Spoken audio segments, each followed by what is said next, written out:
Hello everyone, welcome back to my YouTube channel. तो आज मैं लाई हूँ सभी के लिए केमिस्ट्री 149 का पार्ट 7। ठीक है, यहाँ पे हम पढ़ेंगे आपका यूनिट कौन सा, यूनिट 6। ठीक है, यूनिट 6 पढ़ने वाले हैं जिसमें आपको पढ़ना है प्रोटीन्स। तो आपको पता है मैंने जो सबसे पहले एक चीज़ बताई थी वो क्या चीज़ थी, हम यहाँ पे जानेंगे। ठीक है, एक चीज़ मैंने बताई थी कि आपका जो अमीनो एसिड है, ठीक है, अमीनो एसिड है वो आपका मोनोमर है। ठीक है, अमीनो एसिड वो आपका मोनोमर है और प्रोटीन आपका पॉलीमर है, यानी कि कई सारे डिफरेंस ऑफ अमीनो एसिड से मिलकर आपका बनाता है प्रोटीन। तो चलो पढ़ेंगे हम यहाँ पे आखिर इस वीडियो में कि प्रोटीन्स के बारे में कैसे आपको पढ़ना है, क्या क्या चीज़ें होती हैं, क्या प्रॉपर्टीज़ होती है, सारी चीज़ें हम डिस्कस करने वाले हैं इस वीडियो में। तो जिस भी स्टूडेंट्स ने इससे पहले के पार्ट्स नहीं देखे हैं वो देखें और प्लीज़ चैनल को सब्सक्राइब भी करें साथ में। ठीक है, और शेयर तो ज़रूर करें, बिल्कुल भी भूलें ना, क्योंकि जो आपका इग्नू का कंटेंट है वो यूट्यूब पर नहीं है, और अगर है भी तो 1-2 लेक्चर के बाद नहीं है। तो मैं यहाँ पर आपको सारी चीज़ें फ्री में प्रोवाइड करा रही हूँ। ठीक है, तो आपको बस ध्यान देना है कि आपको शेयर भी करना है और प्लीज़ सब्सक्राइबर तो बढ़वा दो अब मेरे। ठीक है ना, तो आप बस सब्सक्राइब कर दो, बस मेरे लिए बहुत है। और मैं आपको यहाँ पे फ्री कंटेंट प्रोवाइड कराऊंगी होपफुली सारा। ठीक है, तो मैथ्स के लिए भी आज रात तक एक आपके पास एक वीडियो आएगी। ठीक है, अभी तो ये केमिस्ट्री 149 का है, मैथ्स के लिए आएगी एक वीडियो। उसको देखने के बाद आप बताना कि क्या मैं ठीक से पढ़ा रही हूँ। वो जब आप उसमें कमेंट कर दोगे कि वो आपको ठीक लग रहा है तो उसका अगला पार्ट बन जाएगा, और फिज़िक्स का भी बन जाएगा। ठीक है, क्योंकि फिज़िक्स का एक पार्ट आ चुका है, उसका अगला पार्ट में 2 दिन हो चुका है जो नहीं अपलोड कर पाई मैं। ठीक है, कुछ काम भी होता है, सो दैट्स वाई। तो आज जो है केमिस्ट्री 149 में मैं रेगुलर हूँ, क्योंकि मैं चाह रही हूँ कि ये कंप्लीट, जो भी स्टूडेंट यहाँ पे इसका वेट करते हैं ना, वो कंप्लीट हो जाए एक। बाकी जैसे ही ये कंप्लीट होगा आपके और डिफरेंट कोर्सेज स्टार्ट कर दिए जाएंगे। ठीक है, तो आपको क्या करना है, बने रहना है मेरे साथ और पढ़ाई करनी है ठीक से। ठीक है, तो चलिए स्टार्ट कर लेते हैं वीडियो विदाउट एनी डिले, क्योंकि डिले करने का कोई मतलब नहीं बनता है। तो यहाँ पे स्टार्ट करने से पहले हम देखेंगे कि आपको पढ़ना क्या है इसके अंदर। तो यहाँ पर देखो स्ट्रक्चर में आपको क्या क्या चीज़ें पढ़नी है। ठीक है, इंट्रोडक्शन पढ़ना है पहले आपको, और यहाँ पे इंट्रोडक्शन में पढ़ोगे फिर आपको पता चल जाएगा क्या क्या आउटकम्स निकल रहे हैं। ठीक है, आउटकम्स सारी चीज़ें आपको मिलेंगी, कम्स।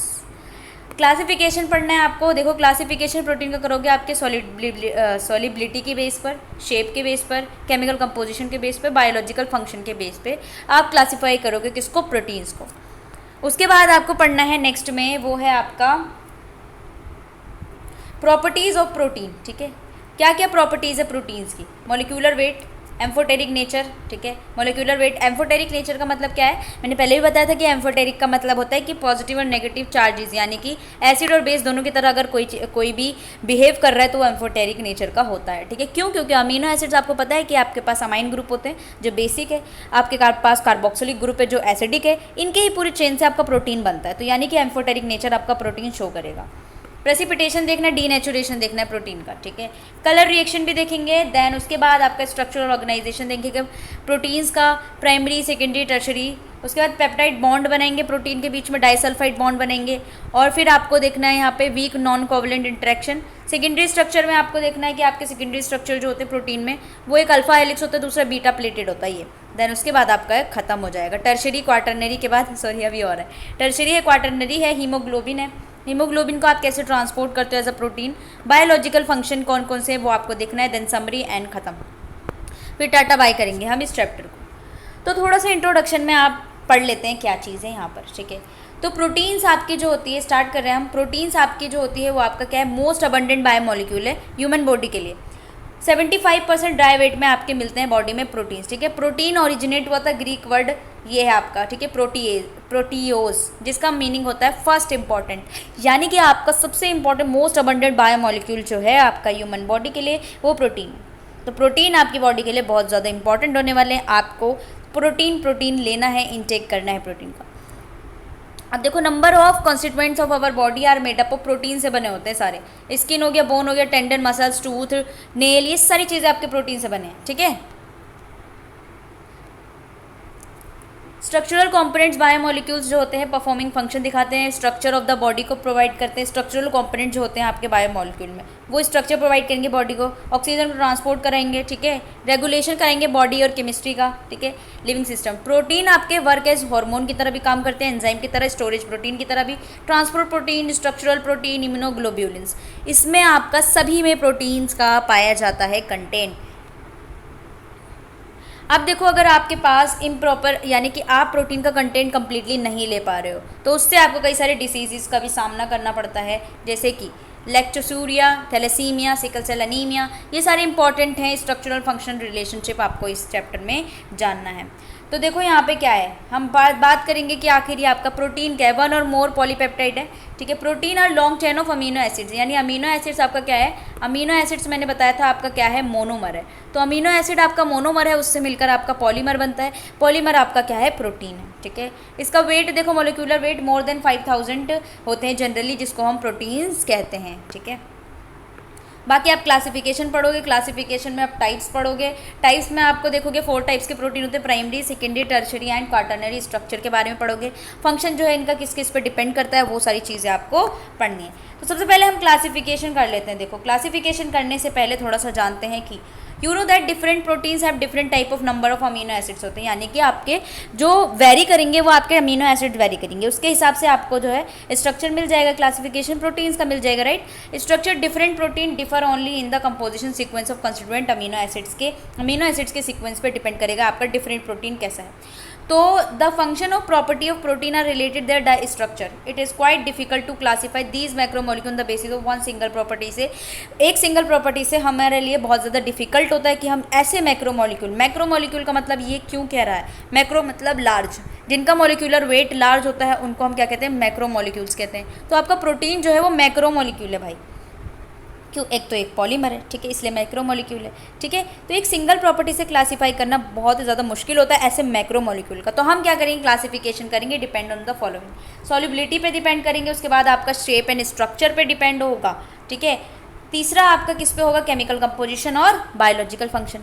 तो अब हम यहाँ पे एक एक टाइप को डिफरेंट टाइप से पढ़ेंगे। चलो आ जाओ पढ़ लेते हैं। सॉल्युबिलिटी यानी कि कितना सॉल्युबल है, पानी में सॉल्युबल है, सॉल्ट सॉल्यूशन में सॉल्युबल है, अल्कोहल में सॉल्युबल है। तो अल्कोहलिक कौन है यहाँ पे हम जानेंगे, ठीक है। हाँ मैं अल्कोहलिक हूँ, ठीक है, मैं नहीं हूँ, प्रोटीन है, ठीक है। चलो बेस्ड ऑन सॉल्युबिलिटी पे चलते हैं। तो types of protein can be classify on their solubility in different solvent, यानी कि डिफरेंट सॉल्वेंट में कैसे कैसे सॉल्युबल होगा आपका प्रोटीन। जैसे पानी में सॉल्युबल है, सॉल्ट में सॉल्युबल है, अल्कोहल में सॉल्युबल है, तो ऐसे प्रोटीन को हम क्या कहते हैं। देखो चलो एक एक एग्जाम्पल भी आपको पढ़ना है। अगर पानी में सॉल्युबल है, ठीक है, आपका सॉल्युबल है पानी में प्रोटीन, कोई सा प्रोटीन आपका पानी में सॉल्युबल है, सॉल्ट सॉल्यूशन में सॉल्युबल है, वो प्रोटीन आपका एल्ब्यूमिन है। अगर सॉल्ट सॉल्यूशन में यहाँ पे सॉल्ट सॉल्यूशन में सॉल्युबल है लेकिन स्पेरिंगली सॉल्युबल है वाटर में, तो आपका ग्लोब्यूलिन है। अगर पानी और सॉल्ट सॉल्यूशन में एक साथ सॉल्युबल हो रहा है, यानी कि सॉल्युबल है दोनों चीज़ में, तो एल्ब्यूमिन है। अगर सॉल्युबल है आपका सॉल्ट सॉल्यूशन लेकिन स्पेरिंगली सॉल्युबल है, आपका कम सॉल्युबल स्पेरिंगली सॉल्युबल, वो आपका वाटर में, तो आपका ग्लोब्यूलिन है। अगर 70 to 80% आपका इथेनॉल में है सॉल्युबल, ठीक है, इथेनॉल में अगर 70 to 80% सॉल्युबल है, are usually rich in proline amino acid है, जिसका आंसर है एग्जाम्पल है प्रोटामीन्स। न्यूक्लियर प्रोटीन सॉल्युबल होते हैं आपके सॉल्ट सॉल्यूशन में। न्यूक्लियर प्रोटीन्स कौन से, आपके हिस्टोन्स, ठीक है, पहले पढ़ के आओ आप हिस्टोन्स। उसके बाद चलते हैं शेप के बेस पे। On the basis of their shape यहाँ पे 2 टाइप की क्लासेस होती है यहाँ पे, एक फिब्रस प्रोटीन और दूसरा ग्लोब्यूलर प्रोटीन्स है, ठीक है। कौन सा है, globular proteins. Fibrous proteins are form by polypeptide chain and appear as long thin filament की तरह दिखाई देते हैं और ये पॉलीपेप्टाइड चेन से बनते हैं। प्राइमरी फंक्शन जो होता है इनका, जो फिब्रस प्रोटीन है, ये आपका सेल को सपोर्ट करने में हेल्प करता है और एज वेल एज पूरे ऑर्गेनिज्म को सपोर्ट करता है। फिब्रस प्रोटीन्स में आपका एग्जांपल आता है वो कैरेटिन आता है। कैरेटिन आपके नेल्स और क्लॉज में होते हैं प्रेजेंट। कोलाजन होता है आपका बोन, टीथ में, connective tissue, tendon and ligaments मिलते हैं, और इलास्टिन। तो फिब्रस प्रोटीन्स आपके जो होते हैं वो जो आपके जो बेसिकली होते हैं वो फंक्शनल सपोर्ट प्रोवाइड करते हैं, यानी कि सपोर्ट प्रोवाइड करेंगे आपके सेल को, पूरे ऑर्गेनिज्म को। तो जैसे कि आपके कैरेटिन है इसका एग्जांपल, जो आपके नेल्स में है, क्लोज में है, ठीक है। कोलाजन है आपकी बोन में, टीथ में, connective tissue of tendon and ligaments में होते हैं collagen fibres, right. Elastin fibres होते हैं जो इलास्टिसिटी प्रोवाइड करते हैं, ठीक है। तो ये फिब्रस प्रोटीन हो गए। दूसरा प्रोटीन है आपका ग्लोब्यूलर प्रोटीन। तो ग्लोब्यूलर प्रोटीन के बारे में बात करेंगे। देखो globular protein appear spherical globular structure होता है जिसे हम स्फेरो प्रोटीन या फिर कार्पस्क्यूलर प्रोटीन कहते हैं। तो इसका जो होता है ना स्फेरिकल ग्लोब्यूलर स्ट्रक्चर की तरह दिखाई देता है। मोर कॉम्प्लेक्स होता है फिब्रस प्रोटीन से, यानी कि बहुत ज़्यादा कॉम्प्लेक्स है। प्रोटीन जो होगा वो आपके ऑल एंजाइम्स में मिलेंगे। एंजाइम्स जो होते हैं वो आपके ग्लोब्यूलर प्रोटीन्स होते हैं। एग्जाम्पल में ग्लोब्यूलर प्रोटीन्स आपके इंसुलिन हो गया, एल्ब्यूमिन हो गया, ग्लोब्यूलिन हो गया, लाइसोजाइम हो गए, ठीक है, हिस्टोन हो गया, प्रोटोअमीन्स हो गए, प्रोटीन्स एनिमल ओरिजिन में, ठीक है, एंड प्रोलामीन्स हो गए, ग्लूटिलिन्स हो गए, ये सारे के सारे आपके ग्लोब्यूलर प्रोटीन्स होते हैं। इस तरीके से आपका देखो स्ट्रक्चर जो दिखाई दे रहा है ये आपका स्ट्रक्चर फिलामेंट्स की तरह दिखाई दे रहे हैं। इसके अंदर फिलामेंट्स, थिन फिलामेंट्स होंगे। फिब्रस प्रोटीन ये आपका ग्लोब्यूलर प्रोटीन है जो कि स्फेरिकल शेप में दिखाई दे रहा है, ठीक है। नेक्स्ट पे चलना है आपको, जो पढ़ना है वो पढ़ना है आपको based on chemical composition. Chemical composition के बेस पे हमने कैसे यहाँ डिफाइन यानी कि डिफ्रेंशिएट किया है प्रोटीन को। तो on the basis of chemical composition में हम प्रोडक्ट ऑफ हाइड्रोलिसिस कर रहे हैं प्रोटीन को उस तरीके से। पहला जो है वो आपका है सिंपल प्रोटीन, जिसे सिंपल प्रोटीन होगा आपका होमोप्रोटीन, जो सिर्फ one only amino acid and do not contain any non proteinaceous part. सिर्फ और सिर्फ आपका अमीनो एसिड से बना हुआ है वो आपका होमोप्रोटीन है, यानी सिंगल प्रोटीन है, सिर्फ और सिर्फ अमीनो एसिड से। यहाँ पे कोई भी एनी नॉन प्रोटीन पार्ट नहीं लिया गया है। तो आपका एग्जाम्पल है इसका प्लाज्मा, एल्ब्यूमिन, कोलाजन्स, प्रोटामीन्स, प्रोलामीन्स, कैरेटिन्स, ये आपके सिंगल प्रोटीन्स होते हैं। देन उसके बाद बात कर लेते हैं आपका कॉन्जुगेटेड प्रोटीन्स या फिर हेट्रोप्रोटीन्स। यहाँ पे आपको नाम से पता चल रहा होगा हेट्रो का मतलब सिर्फ और सिर्फ यहाँ पे अमीनो एसिड्स नहीं है बल्कि नॉन प्रोटीनिशियस पार्ट भी लाए गए। तो in their structure non protein part और ग्रुप लगाए जाते हैं। प्रोटीन पार्ट जो होते हैं कंजुगेटेड प्रोटीन में उसको हम एपोप्रोटीन कहते हैं। तो जो आपका प्रोटीनिशियस पार्ट है, जो आपका प्रोटीन वाला पार्ट है, उसको हमने क्या बोला है, एपोप्रोटीन बोला है। एंड जो नॉन प्रोटीनिशियस पार्ट है उसको प्रोस्थेटिक ग्रुप बोला है। तो आपका जो है और पूरा एंटायर मॉलिक्यूल आपका हेलो प्रोटीन हो जाएगा, हेलो प्रोटीन, ठीक है, ये आपका हो गया। तो आपको देखना है कि आपका प्रोटीनिशियस पार्ट है एक, ठीक है, थोड़ा सा ब्लैंक स्लाइड लेंगे, चलो ले लेते हैं। देखो बिल्कुल सस्ते में ब्लैंक स्लाइड यहाँ पे मिल जाती है मुझे। तो आपने बोला कि आपका एक होता है एपोप्रोटीन, ठीक है,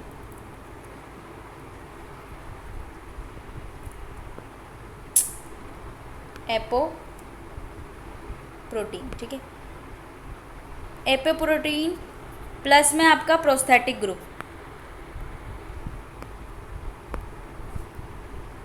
ठीक है, प्लस में आपका प्रोस्थेटिक ग्रुप। देखो इसको थोड़ा अच्छे से लिख देते हैं, देखो एपोप्रोटीन,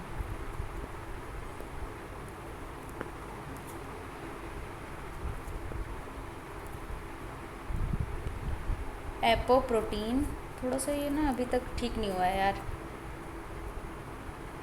एपोप्रोटीन प्लस में आपका प्रोस्थेटिक ग्रुप, ठीक है, पीजी लिख दूँ मैं, प्रोस्थेटिक ग्रुप है ये आपका मिलकर बनाता है हेलो एंजाइम। तो इसे हम हेलो प्रोटीन कहते हैं, हेलो प्रोटीन, ठीक है, हेलो प्रोटीन। एंजाइम में भी होता है आपका एपोप्रोटीन और प्रोस्थेटिक ग्रुप। तो एपो वाला कौन सा आपका प्रोटीनिशियस पार्ट है, एपो वाला प्रोटीनिशियस पार्ट है, और आपका पीजी जो प्रोस्थेटिक ग्रुप है वो नॉन प्रोटीनिशियस पार्ट है, उससे मिलकर आपका बनता है हेलो प्रोटीन, ठीक है। अब देखो यहाँ पे आपको कुछ प्रोटीन्स दिए हुए हैं और आपके कुछ प्रोस्थेटिक ग्रुप दिए हैं। जैसे ग्लाइकोप्रोटीन में जो प्रोस्थेटिक ग्रुप होता है आपका नॉन प्रोटीनिशियस पार्ट वो कार्बोहाइड्रेट है, मेटलो में ये है, और फॉस्फोलिपोप्रोटीन नॉट मच इम्पॉर्टेंट, ठीक है। एक होता है आपका ड्राइव लिपिड। तो सबसे पहले आपने पढ़ा था केमिकल कंपोजिशन के बेस पे, सबसे पहले आपने पढ़ा था सिंगल में सिर्फ और सिर्फ अमीनो एसिड्स हैं, ठीक है। तो सबसे पहले आपने पढ़ा था सिंगल वाला, जहाँ पे सिर्फ और सिर्फ आपका क्या था, अमीनो एसिड्स मिले थे, कोई भी नॉन प्रोटीनिशियस पार्ट यहाँ पे इवॉल्व नहीं था। उसके बाद आपने पढ़ा कॉन्जुगेटेड में आपको हेट्रोप्रोटीन्स होते हैं, जहाँ पे आपका एक प्रोटीनिशियस पार्ट होता है जिसको आपने क्या बोला, एपोप्रोटीन। दूसरा नॉन प्रोटीनिशियस पार्ट होता है जिसको आपने बोला प्रोस्थेटिक ग्रुप, और पूरे इस मॉलिक्यूल को एक साथ मिलकर बोलते हैं हेलो प्रोटीन।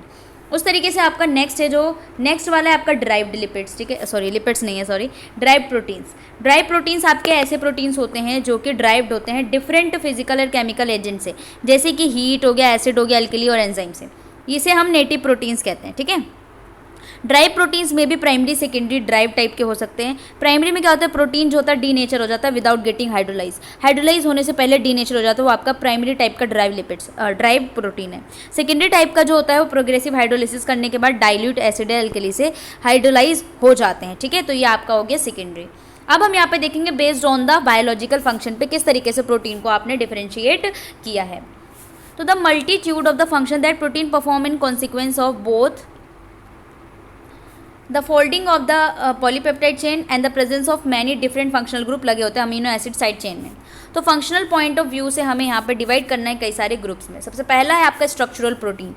स्ट्रक्चरल प्रोटीन आपका जो ऐसा प्रोटीन होता है जिसके पास central role in the mechanical support stabilization many structure. Example आपका हो गया alpha keratin, myosin, collagen, elastin, ये सारे आपके स्ट्रक्चरल प्रोटीन होते हैं, ठीक है। उसके बाद आपका जो सेकंड है वो है आपका एंजाइम। एंजाइम आपका बायोकेमिकल कैटलिस्ट होते हैं, ठीक है। ये कैटलिस्ट की तरह काम करते हैं। लिविंग ऑर्गेनिज्म में ऑलमोस्ट ऑल रिएक्शन जो होता है वो कैटलाइज होता है एक स्पेसिफिक प्रोटीन से, जिसे एंजाइम कह रहे हैं। तो एंजाइम आपका प्रोटीनिशियस होता है नेचर में। Almost all non enzyme are protein होते हैं एक्सेप्ट सम। सारे एंजाइम प्रोटीनिशियस नहीं होते, कुछ ऐसे होते हैं जैसे कि आपका आरएनए मॉलिक्यूल हो गया जिसको राइबोजाइम कह रहे हैं। ये आपका एक्सेप्शन होता है कि राइबोजाइम से आपके प्रोटीनिशियस नहीं होते। राइबोन्यूक्लिक एसिड एंजाइम है ये आपके, ठीक है। एग्जाम्पल आपके पेप्सिन, अमाइलेज, लाइपेज, ये सारा आपको यूनिट 7 में पढ़ने को मिलेगा।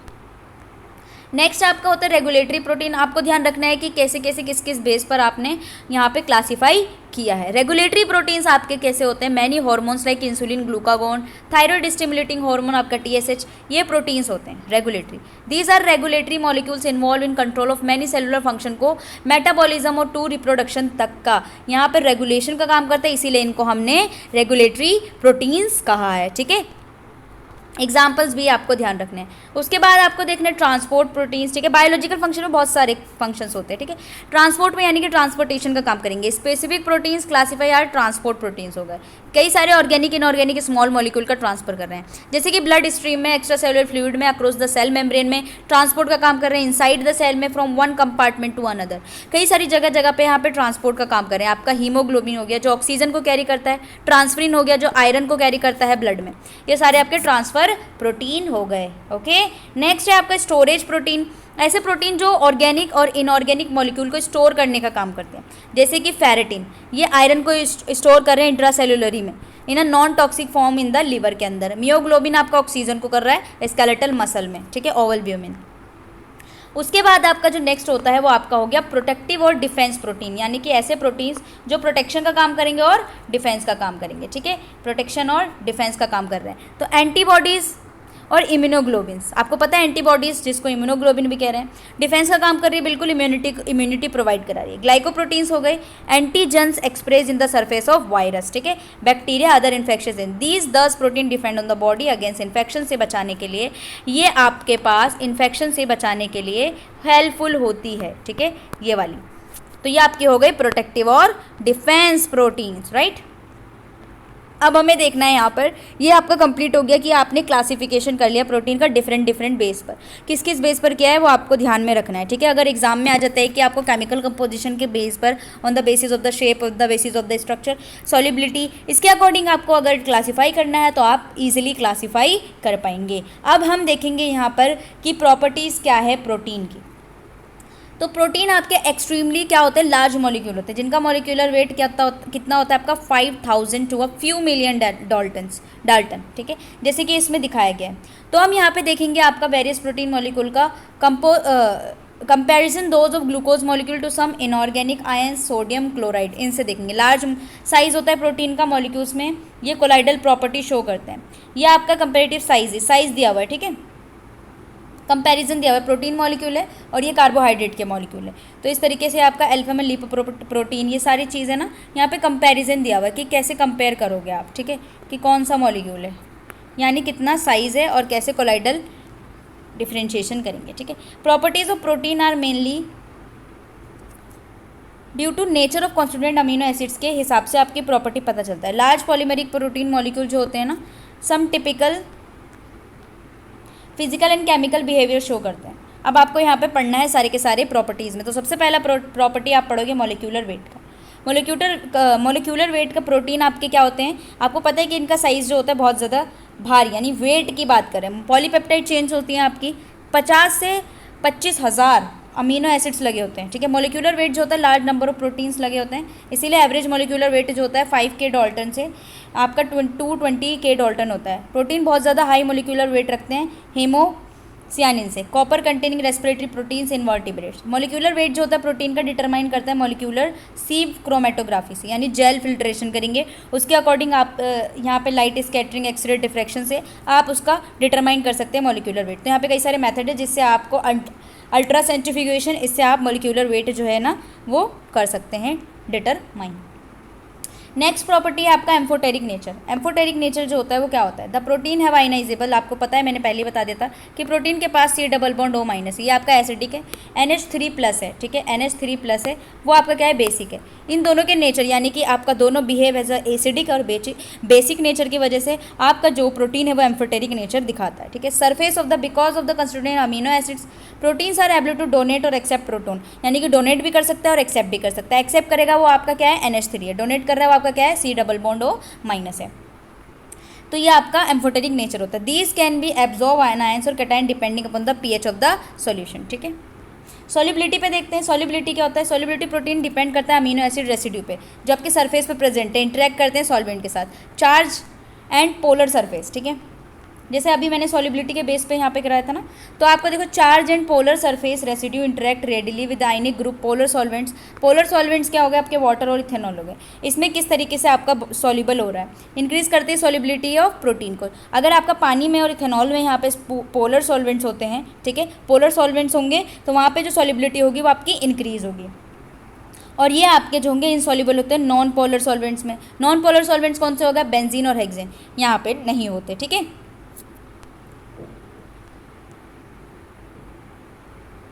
नेक्स्ट पे चलते हैं। आपका प्रेसिपिटेशन है जो आपका इंपॉर्टेंट है, एक और प्रॉपर्टी। प्रेसिपिटेशन क्या होता है, ठीक है, ये इसके बारे में बात करेंगे। Precipitation the reverse of solubility, यानी कि सॉल्युबिलिटी का रिवर्स मैकेनिज्म आपका होता है प्रेसिपिटेशन। रिस्पॉन्सिबल लो सॉल्युबिलिटी और non solubility lead to precipitation, ठीक है। लो सॉल्युबिलिटी होगी तो आपका प्रेसिपिटेशन हो जाएगा। If charge on the protein surface are neutralise कर दिया जाए तो protein molecule would come close aggregate and result into precipitation, यानी कि चार्ज मॉलिक्यूल आपका कम होगी, यानी कि सॉल्युबिलिटी कम हो गई। जैसे सॉल्युबिलिटी कम हो जाती है तो आपका जो एग्रीगेट होता है वो आपका प्रेसिपिटेशन स्टार्ट कर देगा। प्रोटीन जो होते हैं आपके कॉलोइडल सॉल्यूशन होते हैं, can be precipitated out from its solution be variety of substance such reaction which precipitation out protein form their solution is called precipitation reaction आपका हो जाता है, ठीक है। Proteins can be precipitated either bye removal of water, layer के removal से हो जाता है जिससे डिहाइड्रेशन कहते हैं। डीनेचुरेशन ऑफ द होता है जिससे आइसोइलेक्ट्रिक पीएच को न्यूट्रलाइज किया जाता है। चार्ज जो होते हैं प्रोटीन पे वो क्या करते हैं? न्यूट्रलाइज करने के बाद आपके चार्ज जो होते हैं वो प्रोटीन पे नहीं रहते हैं। प्रेसिपिटेशन जो होता है because of the change in pH के चेंज होने पर होता है। Hydrophobicity, interaction between protein and the aqueous environment के बीच में प्रेसिपिटेशन होता है, ठीक है। प्रेसिपिटेशन जो होता है प्रोटीन का आपका इस तरीके से भी हो सकता है, बाइंडिंग ऑफ सॉल्ट्स और metal to protein functional group, ठीक है, और इनके बीच में होता है इंटरमोलिक्यूलर इंटरेक्शन जिससे आपका प्रेसिपिटेशन हो जाएगा। उसके बाद डीनेचुरेशन का मतलब क्या होता है? यहाँ पे अनफोल्डिंग। डीनेचुरेशन देखेंगे एक और इंपॉर्टेंट प्रॉपर्टी आपकी प्रोटीन की। डीनेचुरेशन का मतलब होता है अनफोल्डिंग ऑन पॉलीपेप्टाइड चेन, यानी कि आपके जो पॉलीपेप्टाइड चेन है उसकी अनफोल्डिंग हो गई, ठीक है, या फिर डिस्ट्रप्शन हो गया, चेंज हो गया स्ट्रक्चर ऑफ प्रोटीन में, तो वो डीनेचुरेशन होता है। The process of denaturation does not change the primary structure of protein. तो अगर आपका डीनेचुरेशन हो रहा है तो आपका सेकेंडरी टर्शरी स्ट्रक्चर सारे खराब होंगे, लेकिन प्राइमरी स्ट्रक्चर पे कोई भी फर्क नहीं पड़ेगा। अमीनो एसिड सीक्वेंस जो होते हैं सेम डीनेचुरेशन अकर्स होता है due to hydrogen bond, disulphide bond या फिर प्रोटीन, ये सारे के सारे आपके ब्रेकिंग होने पे डीनेचुरेशन होता है, ठीक है। आपकी अनफोल्डिंग हो जाएगी, हाइड्रोजन बॉन्ड टूट जाएंगे, डीनेचुरेशन, ये सारी चीज़ें आपकी हो जाती हैं। लेकिन आपका जो प्राइमरी स्ट्रक्चर है उस पर कोई भी फंक्शन जो है कोई भी डिपेंडेंस नहीं होता आपका डीनेचुरेशन का, कोई भी अफेक्ट नहीं करेगा, उसके स्ट्रक्चर में बिल्कुल भी चेंजेस नहीं लाएगा। Proteins leads to an increase in ionizable group. It's bring about change in the physical, chemical as well as biological property change हो जाएगी, ठीक है। डीनेचुरेशन कैसे होगा आपका? समझ लो, हीट हो गया, यूवी रेडिएशन आ गया, वेल नोन फिजिकल डीनेचुरेटिंग एजेंट होते हैं। आपने एक्सरे करा या फिर यूवी रेडिएशन डाला प्रोटीन पर, ये आपका फिजिकल डीनेचुरेटिंग एजेंट होते हैं जो डीनेचर कर देंगे आपके स्ट्रक्चर ऑफ द प्रोटीन पे।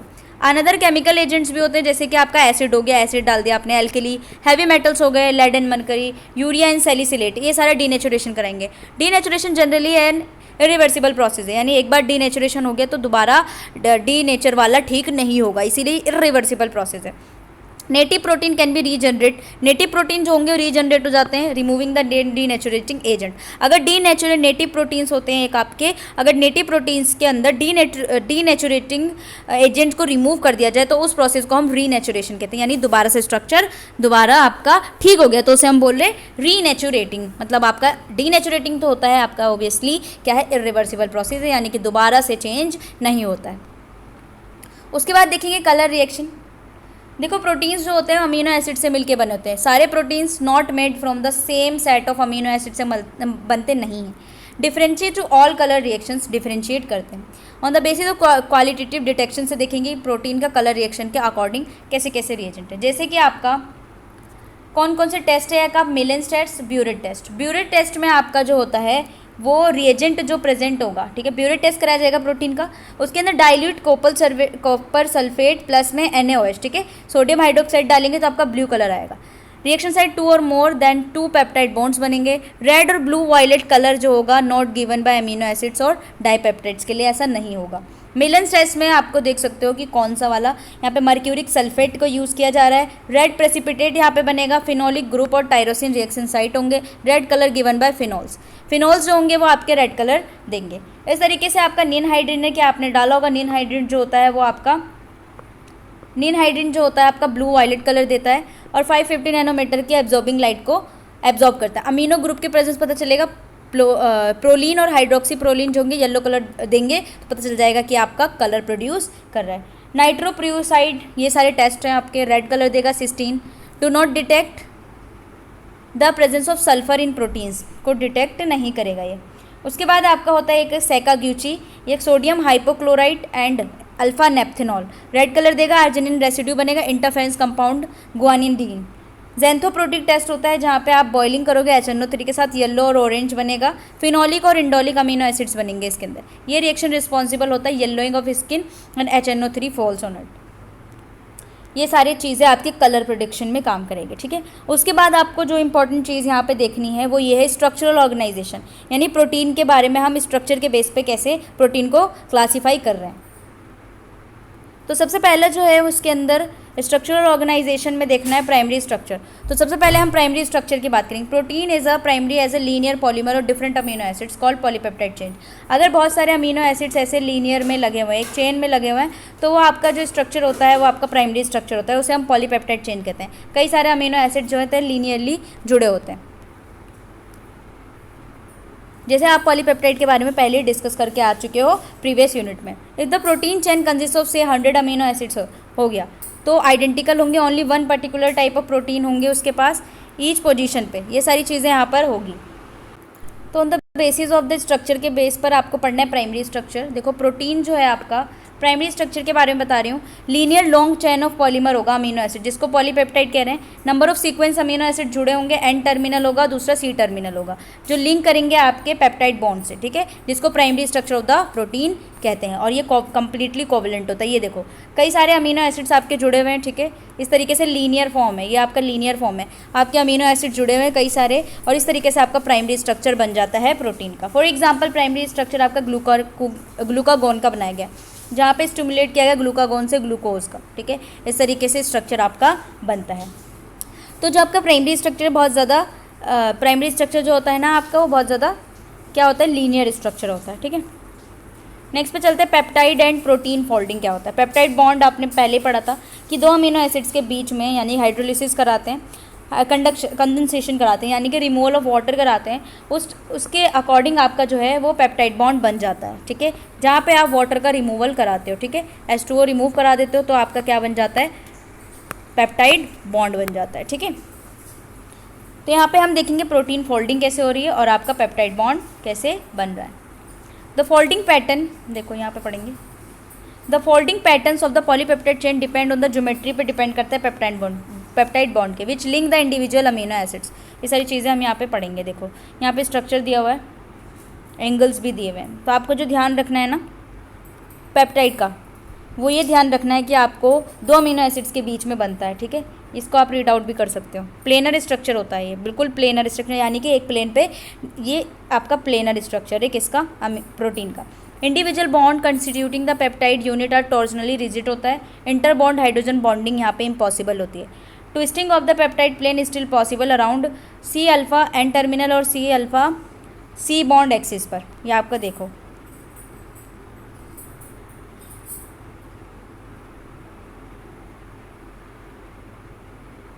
जो एंगल आपका फाई और ये इंडिकेट रोटेशनल मूवमेंट करता है पेप्टाइड प्लेन में। आपका एन टर्मिनल पे सी एक कार्बन होता है, दूसरे वाले पे सी बॉन्ड्स बनते हैं।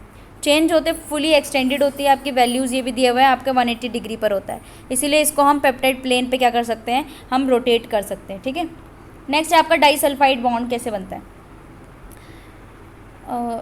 We shall now describe the other type of covalent interaction. ये भी आपका कोवलेंट इंटरेक्शन है, involve in stabilising a protein structure. Protein structure को स्टेबल बनाने के लिए हम डाइसल्फाइड बॉन्ड बनाते हैं। डाइसल्फाइड बॉन्ड आपके जो होते हैं वो एक्सट्रीमली इंपॉर्टेंट है higher order of protein structure को स्टेबलाइज करने के लिए।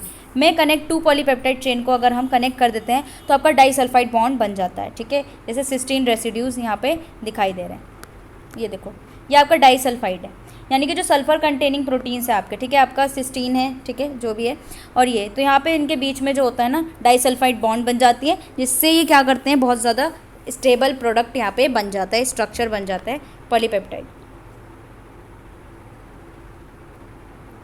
जैसे कि यहाँ पे सिस्टीन आपके पास थियोल ग्रुप होता है SH। This group easily undergo oxidative reaction कर देंगे अनदर थियोल ग्रुप से और रिजल्ट में डाइसल्फाइड बॉन्ड बना देंगे। ठीक है,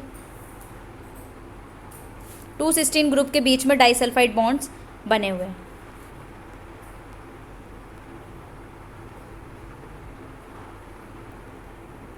week non covalent interaction, protein folding में देखेंगे अब आपका week non covalent interaction.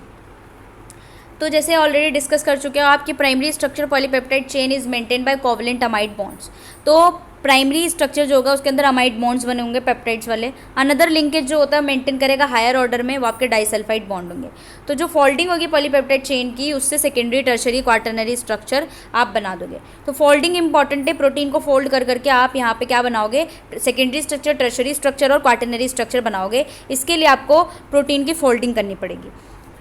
Due to the cooperative action multitude of weak non covalent interaction से होगा। Singly these interaction are weak होते हैं, इजीली डिसरप्टिव हो जाते हैं थर्मल मोशन से। ये जो नॉन कोवलेंट वीक होते हैं आपका, अगर थोड़ा सा हीट प्रोवाइड करोगे डिसरप्ट हो जाएंगे। ठीक है,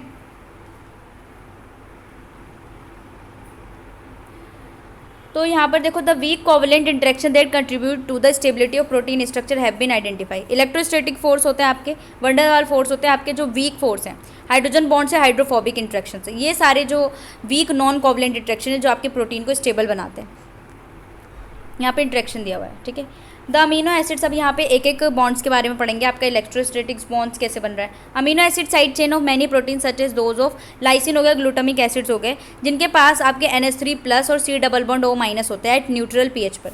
अट्रैक्टिव फोर्स जनरेट किया जाता है यहाँ पे ऐसे चार्जेस से पॉलीपेप्टाइड चेन से, जिसे हम इलेक्ट्रोस्टैटिक्स बॉन्ड कहते हैं, also known as ionic bond या सॉल्ट ब्रिजेस कहते हैं। यानी कि यहाँ पे दोनों ग्रुप्स प्रेजेंट होते हैं जो कि चार्ज होते हैं, NH3 हो गया और C डबल बॉन्ड आयंस हो गए। तो ये आपके इलेक्ट्रोस्टैटिक्स बॉन्ड्स बनाते हैं इस तरीके से। This bonds folding process of polypeptide chain को फोल्ड करने में हेल्पफुल होते हैं। ठीक है, expected from an ionic bond interaction of salt bridges is negligible protein molecule with water way dielectric constant जो होता है बहुत ज़्यादा हाई होता है। ठीक है, नॉट मच इंपॉर्टेंट। यहाँ पे अनदर वीक इंटरेक्शन जो होता है वो आपका वंडरवॉल्स डिस्पर्सिव फोर्स होता है। ठीक है, डिस्पर्जन फोर्स ये होता है attractive force between अनचार्ज molecule and comes into effect on 2 atoms approach each other so closely there electron clouds penetrate each other. 2 अनचार्ज molecule होंगे, ठीक है, उनके 2 एटम के बीच में आपका क्या होगा, इफेक्ट होगा। 2 एटम के बीच में क्या होगा, क्लाउड पेनिट्रेट करेंगे, इलेक्ट्रॉन के क्लाउड पेनिट्रेट करेंगे। रिपल्सिव फोर्स लगेगा, डेवलप करेगा, उसको हमने वेंडरवॉल कॉन्टैक्ट डिस्टेंस से दिया, जिसको वेंडरवॉल डिस्पर्शन का है। ये अट्रैक्टिव फोर्स होता है। इंडिविजुअली दीज, तो यहाँ पर जो कांस्टेंट यहाँ पे हम देखेंगे, another weak interaction Van der Waals dispersion force था आपका।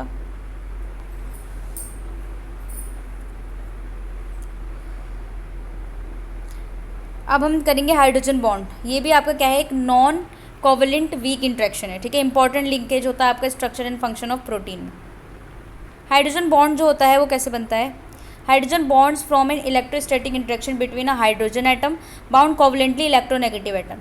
आपका जो एक हाइड्रोजन एटम बाउंड करेगा, किससे बाउंड करेगा, बॉन्ड बनाएगा आपका ऑक्सीजन, नाइट्रोजन और सल्फर से, जो आपका इलेक्ट्रोनेगेटिव एटम है, जो लोन पेयर इलेक्ट्रॉन अवेलेबल होते हैं, जैसे कि आपका यह हाइड्रोजन बाइंड कर रहा है, ठीक है। इस तरीके से आपका जो होता है हाइड्रोजन बॉन्ड होता है। एच एटम जो होता है आपका OH ग्रुप का एक्वायर पार्शियल पॉजिटिव चार्ज को एक्वायर करता है, जैसे कि आपका, ठीक है। Since electron cloud is attract more towards the electronegative oxygen, तो आपका जो पार्शियल नेगेटिव चार्ज आएगा उससे जो इलेक्ट्रोनेगेटिव ऑक्सीजन है वहाँ पे इलेक्ट्रॉन्स जो होंगे वो अट्रैक्ट करेंगे। पॉजिटिवली चार्ज एच एटम जो होगा इंटरेक्ट करेगा electrostatically unshared electron pair of oxygen से, जिससे बन जाएगा C double bond O bond. ये इंटरेक्शन आपका हाइड्रोजन बॉन्ड कहलाता है। अब यहाँ पे आपने देखा है कि नेट इफेक्ट जो है linkage sharing of hydrogen atom between two electronegative atom के बीच में, स्ट्रेंथ जो है हाइड्रोजन बॉन्ड का डिपेंड करता है इलेक्ट्रोनेगेटिव इस पे। दो एटम्स के बीच में देखेंगे इलेक्ट्रोनेगेटिव, जो सबसे ज़्यादा हायर इलेक्ट्रोनेगेटिव है उसी तरीके से आपका जो है मोर इलेक्ट्रॉन्स क्लाउड उस तरीके से अट्रैक्ट करेंगे। More electronegative these are stronger is the hydrogen bond. जितना ज़्यादा इलेक्ट्रोनेगेटिविटी मोर होगी उतना ही हाइड्रोजन बॉन्ड स्ट्रॉन्ग होगा।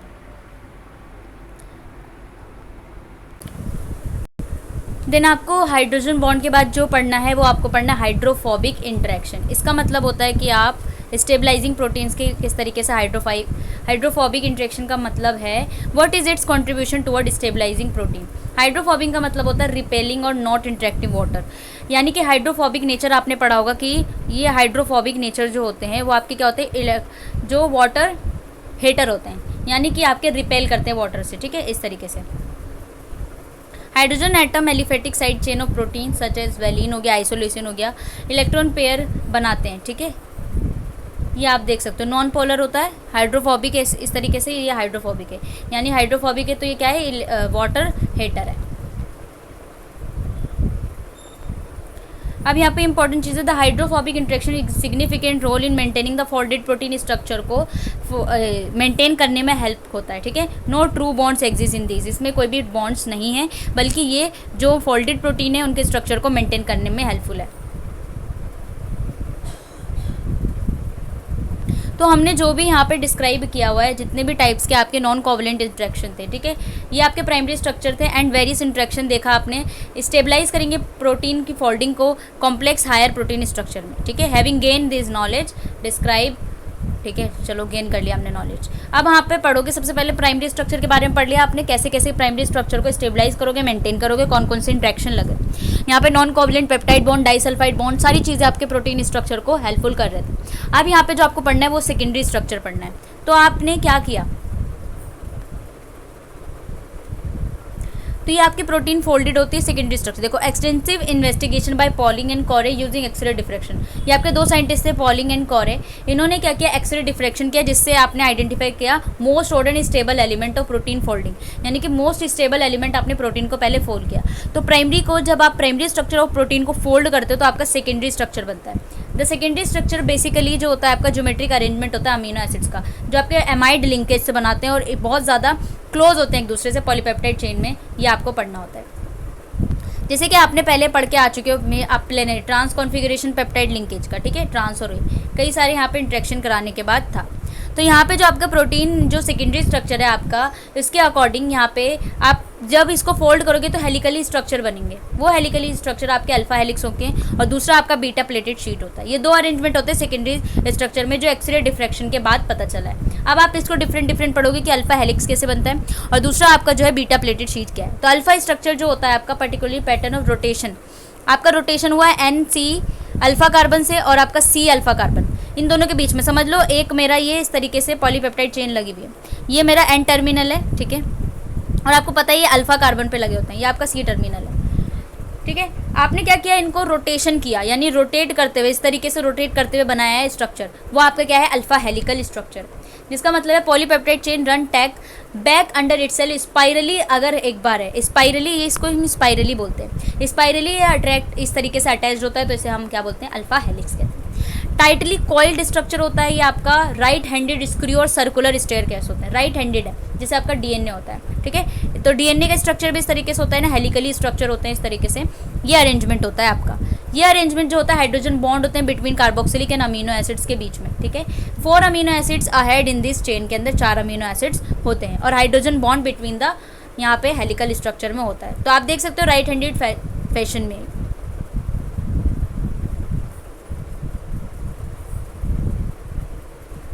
ठीक है, ये हेलिकल स्ट्रक्चर है आपका। Now you will observe the hydrogen bonds are parallel to the axis. ठीक है, हाइड्रोजन बॉन्ड्स होंगे वो पैरेलल होता है एक्सिस ऑफ द हेलिक्स से, और ये लीनियरली मैक्सिमम स्ट्रेंथ प्रोवाइड कराते हैं। जैसे कि आपने पहले पढ़ा था, पिच होता है आपका helical distance between two कॉन्जिगेटिव turn, दो टर्न के बीच में जो भी डिस्टेंस होता है उसको पिच कहते हैं। तो जैसे कि डीएनए में था उस तरीके से। पॉलीपेप्टाइड चेन में आपका एमिनो एसिड्स होते हैं राइट हैंडेड होते हैं, मोर स्टेबल होता है आपका लेफ्ट हैंडेड से। तो जो आपका राइट हैंडेड वाला हेलिक्स स्ट्रक्चर होगा वो ज़्यादा स्टेबल होगा as compare to left handed में। अल्फा हेलिक्स सेकेंडरी स्ट्रक्चर जो होता है आपका केराटिन्स में मिलते हैं, जो कि प्रोटीन और हेयर्स, वूल्स एंड क्लोज में मिलते हैं, हूफ्स एंड फेदर्स में मिलते हैं। ठीक है, ये आपका होता है अल्फा हेलिक्स का सेकेंडरी वाला स्ट्रक्चर। 3 अल्फा हेलिक्स होते हैं टुगेदर लाइका फाइबर्स की तरह, रोप की तरह दिखाई देते हैं, और आपके डाइसल्फाइड लिंकेज की तरह ब्रिजेस बने होते हैं। इंपॉर्टेंट हार्डनेस और फ्लेक्सिबिलिटी ऑफ केराटिन्स के लिए इंपॉर्टेंट होता है आपका डाइसल्फाइड लिंकेज। दूसरा जो आपका प्रेजेंट होता है कोलाजन में होता है, जो आपका मोस्ट अबंडेंट प्रोटीन होता है बॉडी के अंदर। Skin, bones, teeth, cartilage, tenders, blood vessels, connective tissue में होता है। ठीक है, इसके पास ट्रू अल्फा हेलिक्स नहीं होता, लेकिन ट्रिपल हेलिक्स प्रेजेंट होते हैं। ठीक है, लेफ्ट हैंडेड होते हैं इस तरीके से। और इसके अंदर आपका प्रोलीन भी होता है, helix and tends to bend कर देता है। आपका जो हेलिक्स होता है ना, प्रोलीन जो आता है वो इंटरप्ट कर देता है हेलिक्स को, जिसे किंक बोलते हैं, बैकबोन होता है। बिसाइड दिस इमीनो ग्रुप है या अमाइनो ग्रुप नहीं है। Peptide link for lack of hydrogen bonds नहीं होते, और ये हाइड्रोजन बॉन्डिंग में पार्टिसिपेट नहीं करते। ये आपका स्ट्रक्चर देखो, जैसे कि नीचे की तरफ ट्रिपल हेलिक्स ऑफ कोलाजन दिया हुआ है। ठीक है, ये आपका ट्रिपल हेलिक्स है, देखो 3 लेयर्स दिखाई दे रही ना, इसलिए ट्रिपल हेलिक्स है, डबल हेलिक्स नहीं है। यहाँ पे अब आपको पढ़ना है beta pleated sheets. Beta pleated sheets जो होते हैं आपके, ये दोबारा दूसरा स्ट्रक्चर है आपका सेकेंडरी स्ट्रक्चर में। फुली एक्सटेंडेड होते हैं ये आपके, हाइड्रोजन बॉन्डिंग्स लगे होते हैं 2 जिगजैगिंग पैरेलल चेन्स के अंदर। बीटा प्लेटेड शीट है, जिगजैगिंग पैरेलल चेन्स बने होते हैं, उनके बीच में कौन सा बॉन्ड है आपका, हाइड्रोजन बॉन्ड है।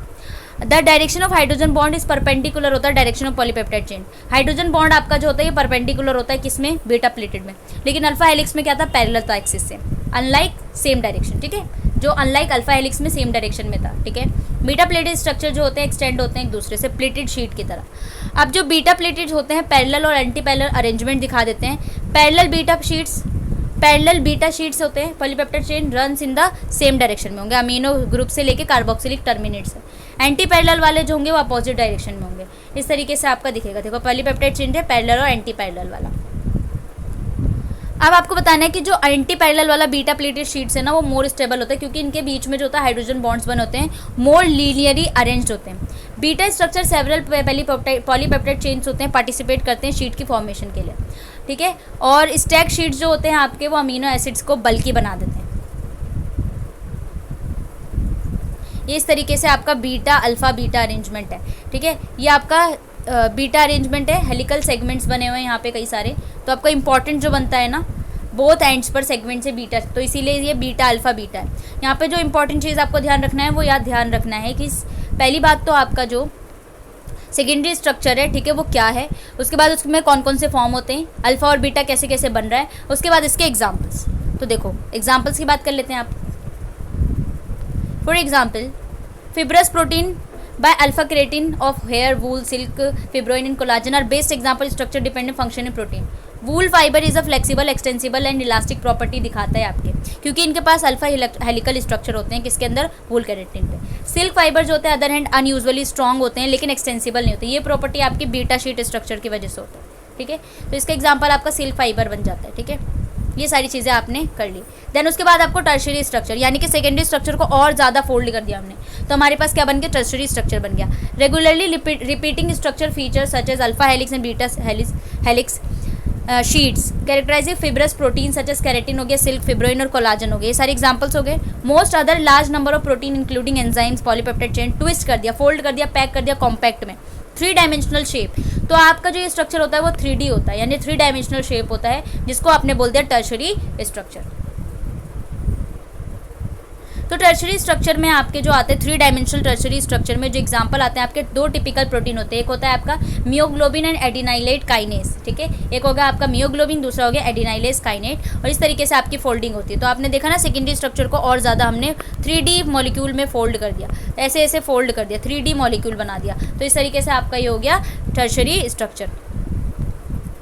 अब देखो the folding of the entire protein molecule, tertiary structure is stabilise by hydrogen bonding से होते हैं, हाइड्रोफोबिक इंट्रैक्शन, यहाँ पे दोनों लगे हुए हैं, which are principally responsible for the specificity of the folding. Other interaction भी लगे होते हैं आपके वंडर वॉल डिस्पर्जन, जो आपके सिग्निफिकेंट कंट्रीब्यूशन बनाते हैं, क्योंकि इनके पास क्या है आपके अमीनो एसिड्स चेन्स और C double bond O group लगा हुआ है। अब यहाँ पे देखेंगे हम इंपॉर्टेंट चीज़, the folded state the tertiary structure of protein under normal condition of temperature pH, minimum energy होगा, मोस्ट स्टेबल होंगे, this stage known as native configuration. तो नेटिव कॉन्फिगरेशन ऐसा होता है जो आपका फोल्डेड स्टेट है, जहाँ पे टेम्परेचर जो है वो आपका नॉर्मल कंडीशन में, मिनिमम एनर्जी है और मोस्ट स्टेबल स्ट्रक्चर है, तो उसको हम नेटिव कॉन्फिगरेशन कहते हैं। Protein native state can be easily unfold और डीनेचर हो जाते हैं। ये नेटिव वाले कॉन्फिगरेशन जो होंगे ये जनरली जो होते हैं ना बहुत जल्दी डीनेचर्ड हो जाते हैं। एक्सट्रीमली pH डाल दो, हीट ऑर्गेनिक सॉल्वेंट्स में इसको कर दो तो डीनेचुरेशन हो जाता है। अनकॉइलिंग, देखो डीनेचुरेशन में क्या होता है, अनकॉइलिंग हो जाती है प्रोटीन की रैंडम स्टेट में, बायोलॉजिकल एक्टिविटी खो देता है, या फिर आपने डीनेचुरेटिंग एजेंट को कर दिया जिससे इफेक्ट हो गया हाइड्रोजन बॉन्ड, सॉल्ट ब्रिज, सारी चीज़ें टूट गई, तो ये आपके डीनेचुरेशन होता है, ठीक है। ये आपका डीनेचुरेशन, ये आपका स्ट्रक्चर हो गया, ठीक है। क्वाटरनरी स्ट्रक्चर क्या होता है आपका, यहाँ पे देखो, chain of the same type of different type each those generally folded into compact unit. Tertiary structure को हमने और ज़्यादा कॉम्पैक्ट कर दिया, ठीक है। टुगेदर फॉर्म स्ट्रक्चरल एग्रीगेट बनाता है। Organisation is called as quaternary structure, यानी टर्शरी को भी और ज़्यादा फोल्ड कर दिया, और ज़्यादा फोल्ड कर दिया तो आपका क्वाटरनरी स्ट्रक्चर बन जाता है। अब क्वाटरनरी स्ट्रक्चर में देखेंगे हम क्या है ये। प्रोटीन ऑर्गेनाइजेशन इन्वॉल्व एसोसिएशन 2 और मोर इंडिविजुअल प्रोटीन्स यूनिट्स होती हैं, where that's on tertiary structure into complex and functional unit होता है, ठीक है। Various protein subunits known as quaternary structure, यानी कि कई सारे हमने क्या किया, टर्शरी स्ट्रक्चर को और ज़्यादा कॉम्प्लेक्स बनाया उसके फंक्शनल यूनिट को, तो उसको क्वाटरनरी स्ट्रक्चर बना दिया। With the exception of disulphide bond, forces can be hold this सब यूनिट को, कई सारे फोर्सेज करते हैं, लेकिन स्टेबलाइज यहाँ पे जो आपका क्वाटरनरी स्ट्रक्चर में डाइसल्फाइड बॉन्ड नहीं होता है। रिलेशनशिप, तो यहाँ पे आपको देखना है कि the relationship between tertiary and quaternary structure can be based by myoglobin and haemoglobin के स्ट्रक्चर को डिफरेंशिएट करेगा। अब आपको पता है मियोग्लोबिन जो होता है एक as a oxygen storage protein है, मसल्स में काम करता है। हीमोग्लोबिन आपका क्या है, जो आपका ट्रांसपोर्ट करता है ऑक्सीजन को थ्रू आउट द बॉडी। मियोग्लोबिन जो है ऑक्सीजन से बाइंड करता है जब ऑक्सीजन कंटेंट सेल में हाई होता है और रिलीज करता है, ठीक है, और सेल को फॉल कर देता है इस तरीके से। अब यहाँ पे देखना है कि आपका मियोग्लोबिन जो होता है आपका टर्शरी लेवल ऑफ प्रोटीन है, ठीक है, जो हम ऑलरेडी स्ट्रक्चर में देख सकते हैं। It consist of a single polypeptide chain, 153 amino acid residue लगे होते हैं और 8 हेलिकल अल्फा हेलिकल पोर्शन होता है। कनेक्टेड होते हैं 7 नॉन हेलिकल स्ट्रैंड से। ये नॉन हेलिकल स्ट्रैंड जो होता है आपका अल्फा हेलिक पोर्शन को क्या करता है, शेप हेल्प करता है, ठीक है, जिससे वो back one another to form compact globular structure बना लेते हैं। नॉन प्रोटीन मॉलिक्यूल जो होते हैं जिसे हम हीम कहते हैं, जो आपके पास आयरन एटम होता है उसके सेंटर पे ऑक्सीजन बाइंडिंग साइट होता है मियोग्लोबिन मॉलिक्यूल के अंदर। ये आपका non polar cavity of haemoglobin molecule से होता है, बॉन्ड करके हिस्टिडीन मॉलिक्यूल से एक चेन में बना लेता है। ऑक्सीजन बाइंडिंग एबिलिटी जो होती है आपकी हीमोग्लोबिन की वो हीम ग्रुप के थ्रू होती है। तो मॉलिक्यूल के पास 4 पॉलीपेप्टाइड चेन होते हैं जिनके पास हीम ग्रुप है सबके पास। 2 them are called alpha chains होंगे जिनके पास 141 रेसिड्यूज लगे होंगे, और 2 होंगे आपके बीटा चेन्स जिनके पास 146 रेसिड्यूज होंगे। 4 polypeptide chain are subunits are held together by non covalent interaction से लगे होंगे, जो आपका हाइड्रोफोबिक टाइप है, और वंडर वॉल डिस्पर्सिव फोर्स लगे होते हैं। जो इंटरचेंज होंगे आपके हीमोग्लोबिन मॉलिक्यूल को इस तरीके से रिप्रेजेंट करते हैं, यानी कि आपके 2 अल्फा, तो इसीलिए हीमोग्लोबिन को हमने अल्फा 2 बीटा 2 भी कहते हैं। यानी 2 अल्फा के चेन्स लगे होंगे और 2 बीटा के चेन्स लगे होंगे। आपका हीमोग्लोबिन का स्ट्रक्चर है और ये आपका मियोग्लोबिन का स्ट्रक्चर है। इस तरीके से आपको ये देखना है, ठीक है। हीमोग्लोबिन को किस तरीके से आप एज अ ट्रांसपोर्ट प्रोटीन कैसे यूज़ करते हो वो आपको देखना है। तो यहाँ पर हम बात कर लेते हैं haemoglobin as a transport protein. The haemoglobin binds and transport oxygen in the whole body. पहले तो आपका हीमोग्लोबिन ऑक्सीजन से बाइंड करता है, उसके बाद ट्रांसपोर्ट करता है आपकी पूरी बॉडी में। This transport function haemoglobin molecule strongly dependent करता है क्वाटरनरी स्ट्रक्चर पे। तो हीमोग्लोबिन आपका जो है वो क्वाटरनरी स्ट्रक्चर है, जहाँ पे अल्फा 2, 2 अल्फा 2, 2 बीटा 2 होता है, ठीक है। You find a comparison between oxygen and binding ability of single unit myoglobin से किस तरीके से आप डिफ्रेंशिएट करोगे। इस तरीके से आपका मियोग्लोबिन का स्ट्रक्चर है, देखो इस तरीके से बनता है, और हीमोग्लोबिन का इस तरीके से ग्राफ बनता है। यहाँ पे आपका oxygen partial pressure of oxygen और परसेंटेज ऑक्सीजन सेचुरेशन से देखोगे और फिर आपको यहाँ पे कंपैरिजन पता चलेगा। ठीक है, तो आपका ये आ जाता है डिफरेंस बिटवीन मियोग्लोबिन और हीमोग्लोबिन। मियोग्लोबिन आपका कौन सा स्ट्रक्चर है और हीमोग्लोबिन आपका कौन सा स्ट्रक्चर है, इस तरीके से आप देखोगे। अब यहाँ पे हम बात करेंगे कि प्रोटीन्स के बायोलॉजिकल फंक्शन में कैसे कैसे यूजफुल होता है। यहाँ पे देखो फंक्शंस देखोगे, टाइप्स देखोगे और उसके प्रोटीन्स के क्या क्या फंक्शन है। तो बायोलॉजिकल में सबसे पहले आपका एंजाइम है, यानी कि आपका प्रोटीन जो होता है एज ए एंजाइम भी काम कर रहा है। फंक्शन क्या होता है, कैटलिस्ट की तरह काम कर रहा है आपका बायोकेमिकल रिएक्शन में, कैटलिस्ट की तरह जैसे डाइजेशन में आ रहा है। ये जो होता है स्पेसिफिक होता है सबस्ट्रेट के लिए ब्रेकडाउन में, रीअरेंजमेंट, सिंथेसिस करने में सबसे ज़्यादा हेल्पफुल होता है। तो एंजाइम्स के कौन कौन से एंजाइम्स के एग्जांपल होंगे आपके, जो आपका प्रोटीन्स है, कैटालेज हो गया, NADPH, ऑक्सीडेज हो गया, enzyme amylase, lipase, pepsin, trypsin हो गया। ट्रांसपोर्ट प्रोटीन्स में कौन कौन सा होगा, जो आपके कैरी सब्सटेंस को कैरी करेंगे ब्लड और लिम्फ में, पूरी बॉडी में ट्रांसपोर्ट करेंगे, आपका हीमोग्लोबिन और एल्ब्यूमिन हो गया। हार्मोन्स के लिए कौन कौन से, देखो केमिकल सिग्नलिंग मॉलिक्यूल होते हैं आपकी बॉडी में, जो एंडोक्राइन सेल से आते हैं सिक्रीट होकर और कंट्रोल और रेगुलेट करते हैं स्पेसिफिक फिजियोलॉजिकल प्रोसेस को, ग्रोथ हो गया, डेवलपमेंट हो गया, मेटाबॉलिज्म, रिप्रोडक्शन। हार्मोन्स आपके स्मॉल प्रोटीन्स होते हैं जिसे ट्रेस अमाउंट में चाहिए होता है। इंसुलिन, ग्लूकागॉन और थायरोक्सिन इसके एग्जांपल हो गए। कॉन्ट्रेक्टाइल प्रोटीन्स कौन कौन से होते हैं, बायोलॉजिकल फंक्शन में आपके जो मसल को कॉन्ट्रैक्ट करेंगे, जैसे एक्टिन एंड म्योसिन आपने पढ़ा होगा, जो कॉन्ट्रैक्शन में हेल्पफुल होते हैं आपके मसल कॉन्ट्रैक्शन में, वो आपके एक्टिन एंड म्योसिन होते हैं। यहाँ पे नेक्स्ट है स्टोरेज प्रोटीन, जो आपके नरिशमेंट प्रोवाइड करते हैं early development of the embryo में, ठीक है, और सीडलिंग में। तो नरिशमेंट प्रोवाइड कर रहे हैं आपके जो ही अर्ली एम्ब्रियो है आपका, जिसका डेवलपमेंट किया जा रहा है, वो स्टोरेज प्रोटीन होता है। जैसे लेग्यूम स्टोरेज प्रोटीन, एग जो होता है, एग वाइट है क्योंकि उसके अंदर क्या है, एल्ब्यूमिन प्रेजेंट है। डिफेंस प्रोटीन आपका जो होता है बॉडी को फॉरेन पैथोजन से बचाएंगे, प्रोटेक्ट करेंगे, वो आपका इम्यूनोग्लोब्यूलिन है। स्ट्रक्चर प्रोटीन आपका जो होते हैं डिफरेंट स्ट्रक्चर होते हैं जो आपके शेप देते हैं सेल को, वो साइटोस्केलेटन है। एक्टिन, ट्यूबुलिन एंड कैरेटिन आपने पहले पढ़ा था, ठीक है। ये आपका कंप्लीट होता है चैप्टर, तो होपफुली आपको समझ में आया होगा। यहाँ पे आप देखो टर्मिनल क्वेश्चन को थोड़ा सा डिस्कस कर लेते हैं। प्रोटीन को on the basis of chemical composition पे आपको डिवाइड करना है। नॉन कोवलेंट इंट्रैक्शन जो होता है प्रोटीन नॉन कोवलेंट इंस्ट्रक्शन आपका हाइड्रोजन हो गया, वंडरवॉल हो गया, हाइड्रोफोबिक, इलेक्ट्रोस्टैटिक, सारा, तो उसके रोल्स लिखने हैं आपके प्रोटीन फोल्डिंग में। फिर आपको बताना है डीनेचुरेशन ऑफ द प्रोटीन क्या होता है, यानी कि हेलिकल स्ट्रक्चर डिस्टर्ब हो गया, हाइड्रोजन बॉन्ड डिस्टर्ब हो गया, ये सारी चीज़ें होती है डीनेचुरेशन ऑफ द प्रोटीन। आपको स्ट्रक्चर फंक्शन ऑफ हीमोग्लोबिन का स्ट्रक्चर एंड फंक्शन बताना है, ठीक है। यहाँ पे ब्रीफली आपको क्वाटरनरी स्ट्रक्चर बताना है किसका, प्रोटीन का। देखो सेम है हीमोग्लोबिन, यहाँ पे भी स्ट्रक्चर आ जाएगा। उसके बाद आपको ब्रीफली क्या करना है, name, type of secondary structure protein में, उसके बाद उनके कॉन्स्टिट्यूशन को देखना है, यानी अल्फा और beta pleated sheet. Biological functions में देखोगे जैसे आपको मैंने टेबल के फॉर्म में बता दिया, ठीक है, वो आपका बायोलॉजिकल फंक्शन हो गया। तो ये चैप्टर आपका कंप्लीट होता है। यहाँ पे इसके आंसर्स भी है, तो आप आंसर को डायरेक्टली पढ़ सकते हो, ठीक है। तो ये आपके सॉल्व हो जाएंगे और पूरा चैप्टर मैंने यहाँ पे कंप्लीटली बता दिया है। तो आपको ये ध्यान रखना है कंप्लीटली कि किस तरीके से आपको ये सारी चीज़ें पढ़नी है, ठीक है। जिसने भी नहीं पढ़ा है वो सारे यहाँ पे मेरे देख सकते हैं पार्ट्स, और ये आपका कंप्लीट होता है। नेक्स्ट हम स्टार्ट करेंगे कल से, जो इसका नेक्स्ट चैप्टर होगा मैथ्स का। मैं आज रात में होपफुली मैं उसको पहला लेक्चर आपको अपलोड कर दूँगी, ठीक है। तो आज के लिए इतना ही, मिलते हैं नेक्स्ट वीडियो में। जब तक के लिए bye bye and take care, और सब्सक्राइब कर दीजिए और लाइक भी कर दीजिए, ठीक है। Bye bye.